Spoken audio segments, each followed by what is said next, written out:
أعوذ بالله من الشيطان اللعين الرجيم بسم الله الرحمن الرحيم وأنا اخترتك فاستمع لما يوحى اللهم صل على محمد وآل محمد وعجل فرجهم السلام علیکم ورحمۃ اللہ وبرکاتہ۔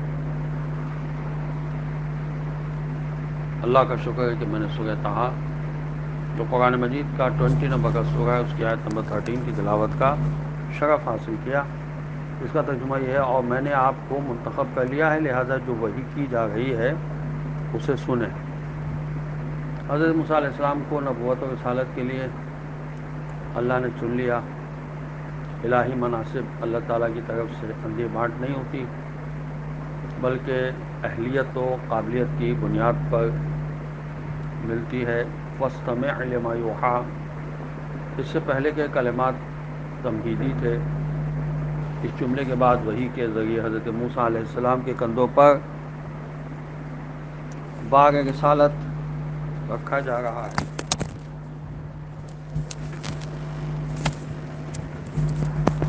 اور قرآن یہ بتا چکا ہے کہ یوم ندعو کل اناس بامامہم ومن اوتی کتابہ بیمینہ واولئک یقرؤون کتابہم ولا یظلمون فتیلا۔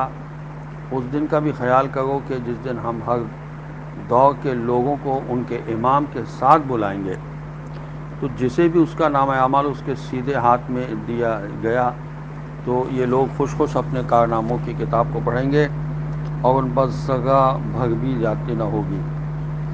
حضرت امام محمد باقر علیہ السلام سے روایت ہے کہ جب یہ آیت اتری تو لوگوں نے جناب رسول خدا صلی اللہ علیہ وسلم سے پوچھا، یا رسول اللہ صلی اللہ علیہ وسلم، کیا آپ صلی اللہ علیہ وسلم تمام آدمیوں کے امام نہیں ہیں؟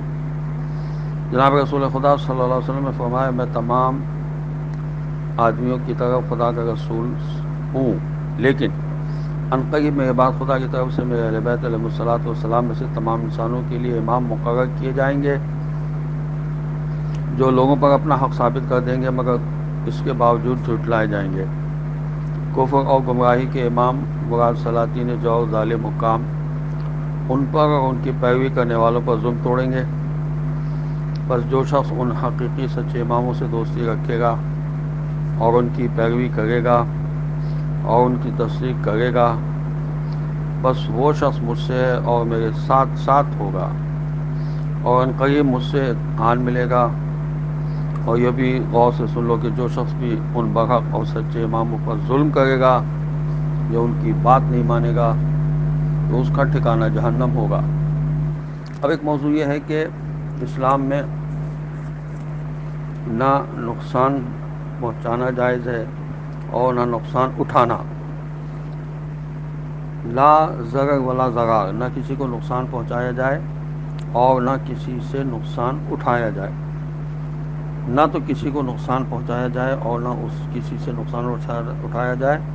جو کسی کو ضرر پہنچائے گا خدا اسے ضرر میں مبتلا کرے گا، اور جو کسی کو مشقت میں ڈالے گا خدا اسے پارا پارا کر دے گا۔ نہ تو کسی کو نقصان پہنچایا جائے اور نہ ہی کسی سے نقصان اٹھایا جائے۔ انسان کو اجازت ہے کہ وہ اپنی لکڑی ہمسائے کی دیوار پر رکھ سکتا ہے۔ آمد و رفت کا راستہ 7 ہاتھ ہوتا ہے۔ ہمسایہ اپنے جیسے ہی ہوتا ہے، نہ تو نقصان پہنچاتا ہے اور نہ ہی گناہ کرتا ہے۔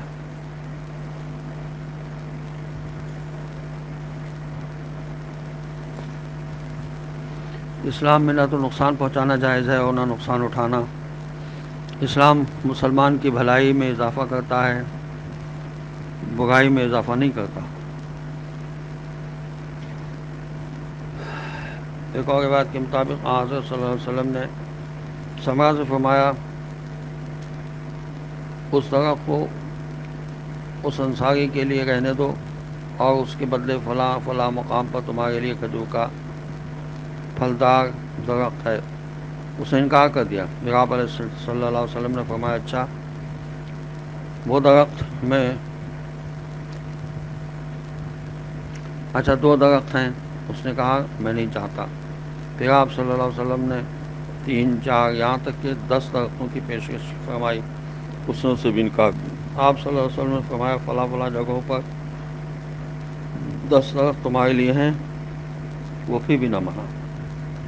تو آپ صلی اللہ علیہ وسلم نے فرمایا اسے اس شخص کے لیے ہی رہنے دو اور اس کے بدلے تمہارے لیے جنت میں کھجور کا درخت ہے. اس نے کہا میں یہ بھی نہیں چاہتا. یہ سن کر حضور گرامی صلی اللہ علیہ وسلم نے فرمایا تم بڑے موذی آدمی ہو. مومن نہ تو کسی کو نقصان پہنچاتا ہے اور نہ ہی ضرر برداشت کرتا ہے. السلام علیکم ورحمۃ اللہ وبرکاتہ.